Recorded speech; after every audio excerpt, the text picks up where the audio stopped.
नमस्कार, स्वागत आहे तुमचं माझ्या यूट्यूब चॅनलवरती। तर आजची रेसिपी आहे मटणाची भाजी। तर चला बनवायला सुरुवात करूया।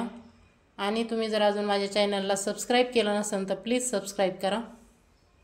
इथे मी अर्धा किलो मटण घेतलंय। तर गॅसवरती कुकर ठेवायचा आहे, त्यामध्ये तेल घालून घेतलंय। तेल तापलं की त्यामध्ये एक कांदा घालून घ्यायचा बारीक कट केलेला। तर कांदा छान असा लाल होऊन द्यायचा आहे।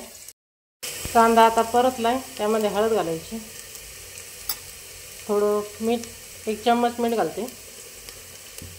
यामध्ये मटण घालून घेऊ। मटण छान असं मिक्स करायचे। 5-1 मिनिटं असंच ठेवू आणि त्यानंतर गरम पाणी घालायचे, थंड नाही घालायचं। आता यामध्ये पाणी घालून घेऊ। पाणी मी आधीच गरम करायला ठेवलं होतं।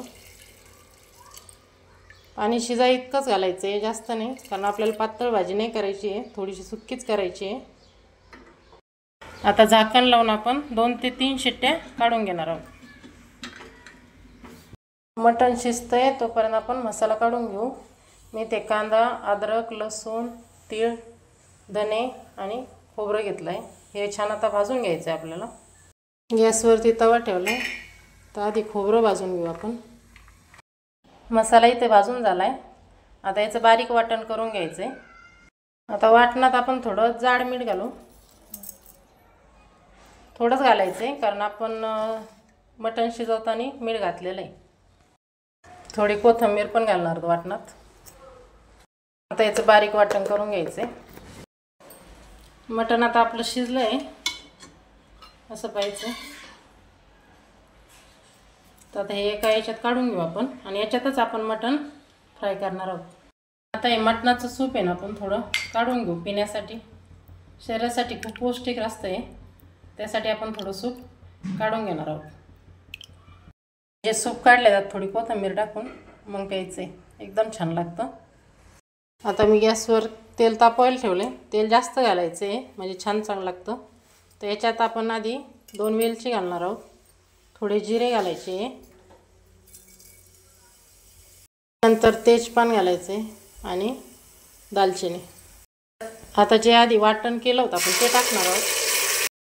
आता वाटण परततंय तोपर्यंतच आपण याच्यामध्ये लाल मिरची, गरम मसाला अर्धा चम्मच घेतला आहे मी सगळं, लाल तिखट, काश्मीरी लाल मिरची आणि काळा मसाला टाकणार आहोत। तेल तापल्यानंतर लगेच हे मसाले नाही घालायचे आपल्याला, जे वाटण केलंय ना ते घालायचे, म्हणजे मसाले जळत नाहीत। तर आता हे छान असं परतून घ्यायचं। तेल सुटेपर्यंत आपण हे परतून घेणार आहोत। आता छान असं तेल सुटलंय मस्त, तर मसाला आपला शिजून झालाय छान। तर यामध्ये आता शिजवलेलं मटण आपण घालून घेणार आहोत। आता सर्वात शेवटी कोथिंबीर घालून घ्यायची। आता हे 5 ते 10 मिनिटं असं शिजवायचं आहे, कारण आपण मसाला पण शिजवून घेतला आहे, मटण पण शिजलेलं आहे आपलं, त्यामुळे जास्त शिजवायची आता काही गरज नाही। त्यामुळे 5 ते 10 मिनिटं आपण याला छान असं कमी गॅसवरती शिजवून घेऊ। मस्त अशी आता भाजी तयार झाली। आता गॅस बंद करू आपण। छान अशी रेसिपी बनवून तयार आहे। आवडल्यास नक्की करून पहा आणि कमेंट करून सांगा कशी झाली आहे।